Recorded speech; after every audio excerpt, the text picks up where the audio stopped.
یاریەکانی بەغداد بەرامبەر هەرێم و موچە و بوجە و عێراق و خەونێکی بەتاڵ. ماوەی 9 ساڵە هەرێم و بەغداد لەسەر بوجە و شای سەدارایەکانی خەڵکی هەرێمی کوردستان لە ململانێدا.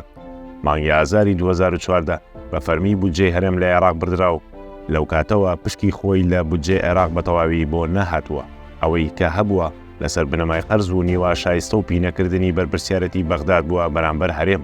لە سەرەتادا و دوای پێگەێنانی کابینەی یەکەمی حکوومەتی عێراق لە ساڵی 2006دا پشکی هەرێم لە سەدا 7 بوجەی عێراق بوو. ئەو گەشە و بوژانەوەی هەرێم بەخۆیەوە بینی لەو ماوەیەدا تا ساڵی 2014 و بڕینی بوجەی هەرێم و هاتنی داعش بەردەوام بوو. ئەگەرچی خەونی تێپەڕاندنی کێشە و قەیرانەکانی 9 ساڵەی نێوان هەرێم و بەغداد دوای هاتنی سوودانی و دەست بەکاربوونی کابینەکەی زیاتر بوون، بەڵام بەڕاگرتنی نەوتی هەرێم و نەچوونە ژێرباری یاسای بوجە و نەناردنی پشکی حەقیقی هەرێم، خەونەکە دیسانەوە بوو بە پوشی دەمبا بە هەموو کەم و کوڕەکانی حکوومەتی هەرێمەوە کە بێگومان پڕیەتی لە خەمساردی بەرامبەر خەڵکەکەی.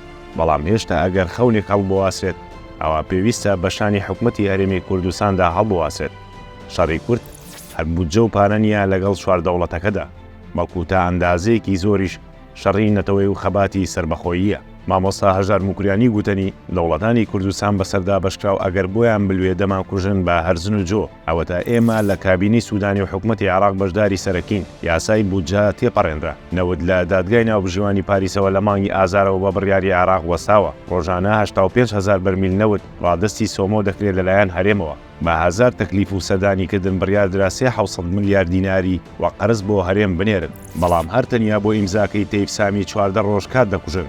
تا بانکە ناشەریفەکانیان ڕێکارەکە تەواو دەکەن 10 ڕۆژی دەبێت، تا دەگات و لێدوانی بەرپرسەکانیان تەواو دەبێت 10 ڕۆژی دیکە دەڕوات، بەڵام دوجار هەر نایەت. دەبێت ئێمە لەوە تێبگەین ئێمە لەگەڵ وڵاتانی داگیرکەری کوردستان خێوی قیبلە و کتابێک نین. ئەوان ئاشتەوایی پێشکەوتنی ئێمەیان ناوێت. ئەگەر بڕیار بێت دژی سیستەمی سیاسی و دەسەڵاتداری بۆستینەوە لەناوخۆی هەرێم ئەوە بکەین دووبارە بینای حکوومەتێک بکەینەوە کە هی هەمووان و هی بەرژەوەندەکانی هەمووان بێت. ئەگەر بڕیار بێت خەونێک هەواسین ئەوە ئەو خەونە لەسەر شانی دەوڵەتانی دیکە نایەتە دی جگا لە حکوومەتی خۆمان. موچە و بوجە و شەڕەکانی دیکە لەگەڵ عێراق بەتاڵە و کاتکوشتنە. ئەوانیش کە خۆیان داردەستی وڵاتانی دیکەن خەریکی پسانی پەتی ئارامی خەڵکن و چاوەڕێی تێکچوونی کۆی دۆخی هەرێم دەکەن. و ئەگەرنا حکوومەتی عێراق مانگانە پێویستی بە 7 تریلیۆن دینارە بۆ پێدانی موچەی 6 ملیۆن و 500,000 موچەخۆر و دابینکردنی خەرجیەکانی خۆیان، بەڵام 700 ملیار دیناریان نییە بۆ هەرێمی بنێرن. لە کاتێکدا حکوومەتی عێراق بەپێی دەستور ئەرکدارە بەرامبەر ماف و شایستەی هەموو عێراقیەکان بە هەرێمی کوردستانی شەو.